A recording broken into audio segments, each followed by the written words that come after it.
Hola María Belén. Hola Cris, ¿cómo estás? Muy bien, ¿y tú? Muy bien, aquí bienvenidos nuevamente a este nuevo episodio. En las buenas y en las malas. Cuando la amistad supera barreras. Y como lo prometido es deuda, hoy vamos a hablar sobre qué es lo que ha significado para nosotras el ser la hermana mayor. Un temazo. Antes de entrar al tema, por favor no se olviden de suscribirse en nuestra plataforma de YouTube y también en Spotify. Dennos likes en nuestras redes sociales y aprieten la campanita, no se olviden. Eso es lo que nos ayuda mucho a que nuestros episodios puedan ser vistos por otras personas y que el algoritmo crezca. Muchas gracias. Y ya entrando en materia, ¿cómo es esto de ser hermana mayor? Hasta me dio picazón del susto. Comenzó a titilar el ojo. Comenzó a titilar el ojo. Yo creo que es fuerte. Sí, es algo muy grande, aunque no parezca. Ajá, es algo súper grande, súper fuerte, porque además desde la historia en que tenemos o que hemos vivido, en mi caso, sí tengo como un bagaje súper fuerte sobre la responsabilidad de ser hermana mayor, además que te imprimen eso. Sí. Que la hermana mayor tiene que ser un ejemplo, que la hermana mayor tiene que ni sé cuánto, que la hermana, o sea, y es como que tienes que venir con un aprendizaje desde que tienes, no sé, en mi caso 4 años que vino mi hermano. Yo ya tenía que a los 4 años actuar como la hermana mayor, porque eso era lo que demandaba la familia, y eso es durísimo, porque a partir de entonces comienzas a generar un montón de estigmas que eras como libre como el viento hasta que eras la primera y que la niña y la más chiquita y la que te recibía todos los cuidados. Ajá. Y luego ya llega el otro hermano y de pronto no solamente ya no te cuidan como antes, sino que además tienes que dar ejemplo cuando tienes 4 años. O sea, sí. Y te exigen que seas tal cual, ese como que modelo a seguir para el hermano o la hermana chiquita. Ajá, hay que dar ejemplo, hay que guardarse algunos gustos que uno quiere porque el otro no puede, él no puede, porque si no es para los dos no. O sea, sí es una cosa desde ese punto de vista. Y luego en mi caso, que yo soy madre por excelencia. Típica cáncer, Demeter total. Y claro, maternar a mis hermanos. O sea, qué planzazo. Y claro, y en mi inocencia de ser niña, yo quería como cubrir algunas falencias familiares desde mi humilde estado de ser niña de 8 o de 10 o de 12 años. Y es imposible, pues. Claro, no se puede. No se puede, y eso me generaba a mí misma una frustración conmigo misma de que no pude hacer eso. Sí. Y de que fracasé en el intento, y además yo como hermana mayor también cumplía un rol de juntarle a mis papás. Que, o sea, qué cosa tan dura. O sea, para mí yo llevé mucho tiempo el peso de que mis papás estén bien y que yo sea la responsable de ese bienestar. Claro, es que sin querer empiezas como que a medirte en función de lo bien o mal que puede estar la otra persona. Entonces es como que vas perdiendo esa autonomía de equivocarte. O ese derecho a hacer las cosas de la forma en la que tú quieras. ¿Por qué? Porque mientras más vas consiguiendo logros, méritos, reconocimiento, entonces las cosas en el entorno parecen que están bien. Pero no necesariamente es así. Pero claro, uno ya se comió el cuento, por así decirlo, de que el hecho de que yo tenga buenas calificaciones, o sea, una buena estudiante o cumpla con todas mis tareas, es lo que hace que mi hogar esté estable. Entonces, y claro, si es que uno es chiquito, entiende eso y no es capaz como de distinguir que, como tú dices, hay cosas en las cuales los niños no pueden incidir. y no nos corresponde, ¿no? Yo en algún momento comentaba en algún episodio, no sé si te acuerdas, que cuando sin querer los papás ponemos a los niños en esta situación de ser los responsables de algo que no tiene que ver con su momento y su edad evolutiva, es también una forma de ser violento, sin querer, ¿no? Ya desde... Claro, sin querer. Ajá, sí, pero bueno, la realidad es que tuvimos que vivir. Yo fui una hermana mayor tardía, porque mi segundo hermano nació cuando yo tenía 11 años y un poquito más. Y a pesar de eso, o sea, a pesar de que tuve toda una infancia para ser la banda de la casa, sí fue como, ¿y ahora qué va a pasar? O sea, sobre todo mucha incertidumbre, ¿no? De qué va a pasar, cómo van a ser las cosas, qué va a cambiar, qué va a significar este niño aquí, de qué voy a tener que hacerme responsable o cargo yo. Entonces, y cosas que, digamos, en mi cabeza aparecieron, pero que nunca las conversamos. O sea, es algo así como cuando llega un hermano, no es que a los demás hermanos les dicen, mira, el cuidado va a ser así, o la forma en la que vamos a criar va a ser así. No, sino es como casi se da por sobreentendido que naturalmente fluye el vínculo.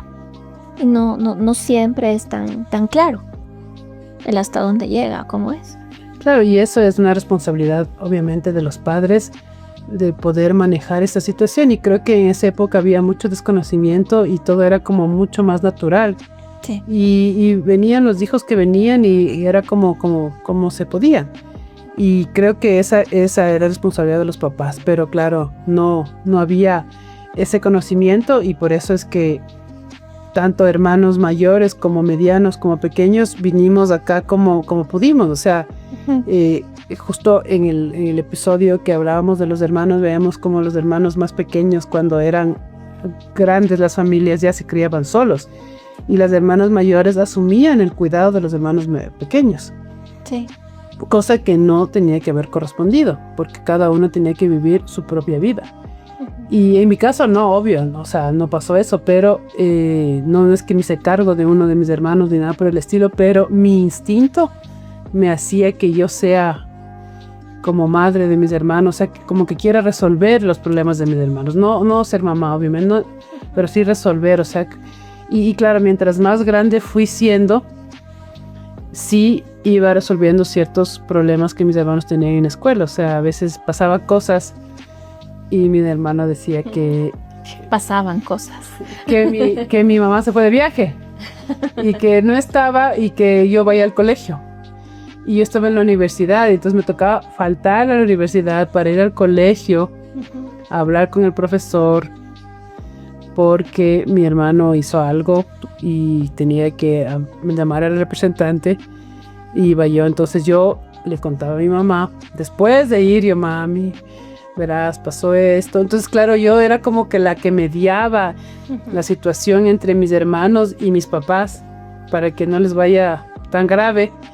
El balde de agua fría. Entonces ahí luego mi mamá iba al colegio y decía, ya volví. Bueno, no se le quedara mal a mi hermano. Claro. Pero sí jugué mucho ese rol y claro, luego yo tenía un espacio de autoridad también.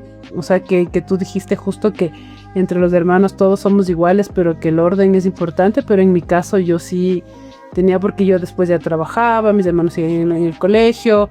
Entonces yo tenía una voz en la casa y eso hacía que yo tenga una autoridad y así. Pero sí hay que ir soltando eso porque ni eres autoridad, ni eres la mamá, ni tienes que resolver nada y eres la hermana, simplemente naciste primera. Sí. Y en el orden estás primera, pero ya. Y eso cuesta bastante y soltar eso para mí fue duro porque es soltar poder, ¿no? Y soltar poder es... Y control. Y sí, a mí que me encanta. A mí que me encanta. El no control es lo máximo. Sí, y a mí que me encanta. Entonces sí me costó mucho, pero sí es liberador. Cuando una vez que uno logra soltar eso de que tienes el poder por eso, sí es liberador. Porque ya hay cosas que cierras la puerta de tu casa, te pones una serie y te olvidas de lo que está pasando porque no es tu problema. Claro, pero han tenido que pasar un montón de años para que eso sea así. Pues ya voy a cumplir 49 próximamente. Sí, porque, o sea, cuando yo era más chiquita, a mí sí me encantaba poder tener el control. Claro. Que además era el poder tener el control de incluso hacer que, entre comillas, le castiguen por las cosas que no hizo bien. O sea, casi convertirte en el ser malvado del cual dependía el que haya o no haya castigo para tu hermano. Entonces, era una parte. Yo debo confesar que este lado cruel y malvado de mí sí se activaba cuando estaba yo con mi hermano cuando era chiquito. Y yo no fue así. A mí sí se me activaba. O sea, el lado Capricornio se me activaba con mi hermano. Ya no fue así. Yo sí, en cambio, era como que no pasé nada. Porque, o sea, también el contexto de mi hogar era diferente. Y era como apagar el incendio, apaguemos, pongamos agua, aunque no se note, hagamos así para que el humo no salga, porque claro, ya, o sea, si es que ya había un problema estructural, digamos, ponerle una sazón más para que hagas, no, entonces era mejor como apagar. Claro, ahora de las anécdotas así bonitas de ser hermana mayor, yo me acuerdo que una cosa que me encantaba era acolitarle a mi hermano en sus gustos. Entonces, por ejemplo, a él cuando era chiqui le encantaba esta serie de Los Caballeros del Zodiaco. Entonces, mi abuelita, ella tenía un bazar y yo ya no vivía en Ambato con mi hermano, porque yo me mudé pronto a vivir en Quito y ella le hacía la cajita de las armaduras y cuando yo llegaba como que le perfeccionaba los resguardos, el casco, las alitas, todo eso, y hacíamos armaduras de Pegaso, pues y era lo máximo. O sea, jugar a esa parte en la que tú eres grande y, por así decirlo, tienes los recursos que un niño no tiene, incluso hasta en comprar tal cosa, buscar otra cosa, pegar, hacer. Esa parte me parecía súper linda. Y yo creo que con él yo sí tuve un entrenamiento de cosas que implican el cuidado de otros niños, ¿no? Entonces, por ejemplo, luego alguna vez, más de una vez, mis tíos me encargaban a mis primos, entonces yo más o menos ya cachaba cómo era la dinámica y era también como una hermana mayor, pero de mis primos. Y cuando se juntaban todos era una cosa terrible que mi abuelita decía, por favor no me quemen la casa, porque estábamos a un tris de que le quememos la casa, pero nos divertíamos un montón. Entonces yo tuve un hermano menor, directo de mi mamá, pero creo que tuve como 5 adicionales que fueron todos mis primos. Yo en eso sí no, porque mis primos eran como más contemporáneos unos, otros y más chiquitos, y más bien éramos como que jugábamos mucho y ahí yo era par, o sea, ahí no tenía yo que jugar este otro rol que yo misma me puse de ser como protectora, sino que ahí sí era como niña otra vez, o sea, siempre, y más bien todo el tiempo, o sea, adolescente, salíamos, farreábamos, hacíamos cosas con mis primos que éramos de la misma edad. Era muy divertido, o sea, eso sí era muy divertido y claro, y ahí le juntábamos a mi hermano segundo, que es 4 años menor a mí, entonces él podía en algunas cosas juntarse, otras cosas ya no, pero porque no había tanta diferencia, entonces no era tan grave, pero con el de 8 años de diferencia, ahí sí era bien diferente, o sea, yo tenía 16, él tenía 8, era imposible, en un concierto él no se podía, claro. Pero con los otros sí podíamos, pero sí, siempre tuve este rol de autoridad, de madre, de ayudar, de alguna edad de solventar, de que no pase nada, de que no vaya a mayores, de que no, así. Yeah. Y además mi abuelita vivía con nosotros. Y claro, cuando mis papás no estaban, porque estaban trabajando, mi abuelita ejercía un rol muy fuerte también de autoridad. Y claro, y frente a ella también yo me ponía como para protegerles a mis hermanos de cosas que para que no les sucedan o que no les pasen o que y sí, o sea, es como crecer muy rápido también en cosas que no te corresponden.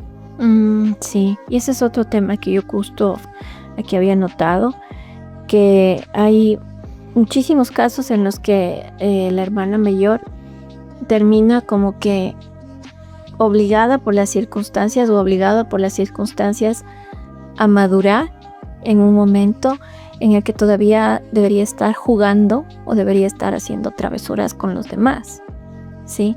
Y eso a la larga bueno, en resumen, todos tenemos que en algún momento de la vida ir a terapia, pero esta es como que una mancha más al tigre que hay que aumentar en sesiones para poder trabajar también esa parte. El hecho de que de pronto nuestro niño o nuestro adolescente no tuvo todo ese espacio de libertad de vivir lo que le correspondía vivir en su momento porque estaba a cargo de otro ser.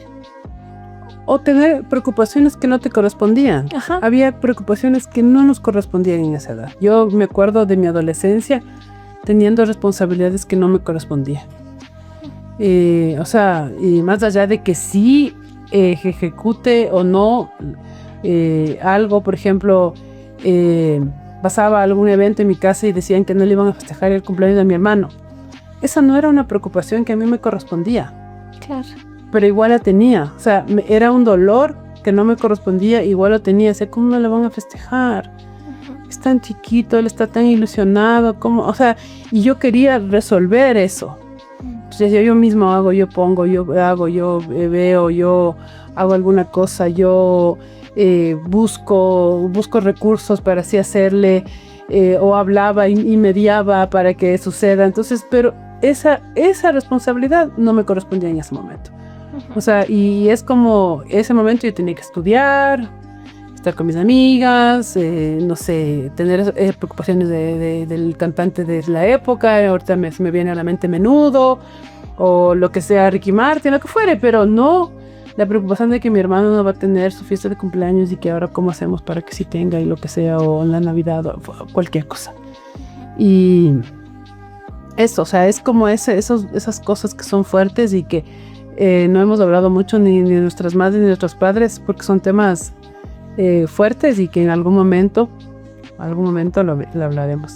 Pero ser hermana mayor implica todas esas cosas también que hay que ir sanando, y como tú dices, hay que hacer terapia, hay que mirar eso, y también luego los hermanos también ya crecen, gracias a Dios, y maduran y son grandes y ya son ellos mismos y tú puedes ya soltar esa parte de, y más bien ya somos pares. Ahora, por ejemplo, si yo siento que somos pares, en algún momento el uno tiene la razón, en el otro momento el otro tiene la razón, en un momento, o sea, estamos los tres como en el mismo rango, digamos, y nos llevamos bien, nos queremos, a veces nos peleamos, pero ya no siento yo que tengo que resolverles nada a ninguno de los dos, y eso me da una tranquilidad y una paz infinita. Sí, ahorita que hablas de resolverles algo, ¿te acuerdas de esa vez que tus papis se fueron de viaje y uno de tus ñaños organizó una fiesta? Solamente mi papi se fue. Ah, tu papi fue. Y mi hermano le escribió una carta a mi madre y le dijo: estimada madre, 2 puntos. 2 puntos. Mañana vamos a hacer una fiesta en la casa. Van a venir 500 personas. 500 personas. Escuche, 500 personas. El precio del boleto para entrar es de, no sé, $1. Me voy. No, era como $5. Eso. Porque incluía servicio de guardianía privada. Exactamente. Guardianía privada. Había contratado un guardia. Había el DJ, la música. Ajá, y había unas como cordones, como cuerdas que fueron a poner para separar la casa desde ahí de la fiesta. Y mi mamá, ¿y ahora qué hacemos, yo? O sea, y otra vez me tocó yo así, las dos ahí. Hola Cristina, a colita que viene, que hay una fiesta en la casa de 500 personas. Entonces estábamos. Entonces, mi abuelita. 500 personas, ¿pero por qué? No sé, es que ya, así dijo. Y él no estaba, o sea, esos días él estaba en un colegio donde les llevaban a hacer como unos retiros y eso. Así y es, se fue. Estaba. Claro, y por eso le dejó la carta a mi mami. Sí, y solo llegaba para el día de la fiesta. Exactamente, ella llegaba para la fiesta y ya. Ya estaba todo. Y mi mami, ¿y ahora nada? Pues ahora tocaba ahí sostener.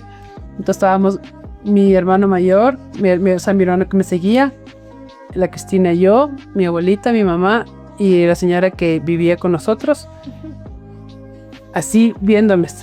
Afortunadamente eran niños de 17 años, 16, 17 años. Entonces a las 12 de la noche se acabó la fiesta, pero en efecto hubo 500 personas.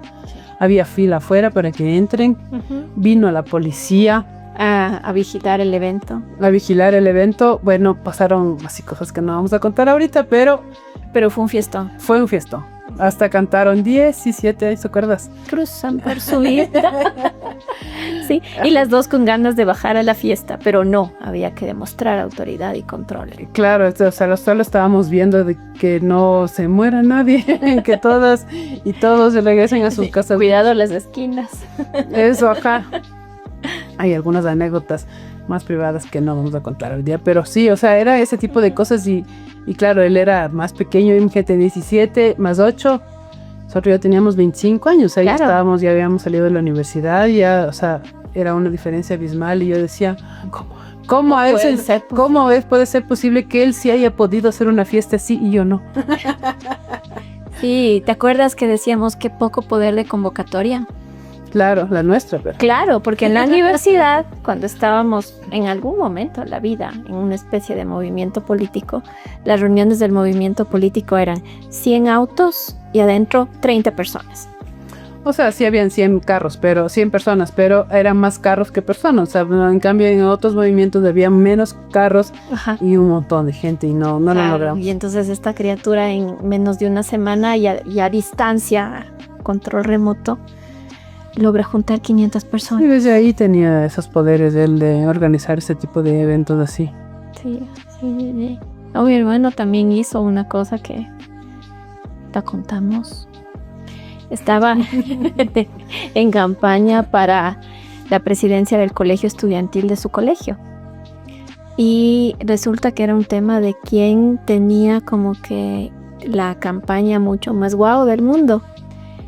Y pues la criatura consiguió un helicóptero de la policía, del cual estaba sobrevolando el colegio y caían tiritas así de las banditas de campaña de vote por Ganó. niño para presidente. Obviamente ganó. Arrasó. No solamente ganó, sino arrasó.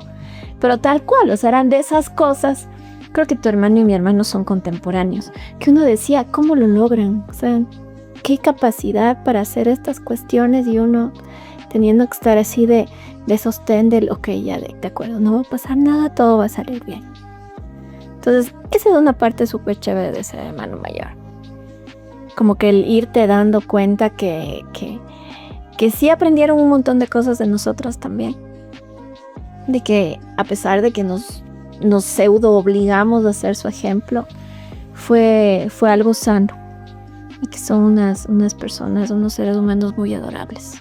Sí son. Y sí, o sea, lo más importante es hacer terapia y sanar. O sea, soltar eso y saber que eso fue lo que tuvimos que vivir por las circunstancias de la vida, pero que ahora es distinto y que no seguimos anclados en eso, solucionando la vida a los hermanos. O sea, sería como ya. Sí, ¿no? Pero gracias a Dios, en mi caso no, y en el tuyo tampoco, entonces podemos hablar de eso, del pasado y de cosas que si es que a ustedes les está pasando algo similar, de ley sí pueden lograr salir de eso haciendo terapia y dejando que los hermanos vivan la vida que tienen que vivir. Uh-huh. ¿Y tú recomendarías algo más a las personas que son hermanas mayores, hermanos mayores? O sea, es bien difícil salirse en el momento en que estás metida en una cosa singular, sobre todo si eres adolescente, niño, es muy difícil darte cuenta de que estás, no sé, en un lugar que no te corresponde. En un rol que no le corresponde, es muy difícil.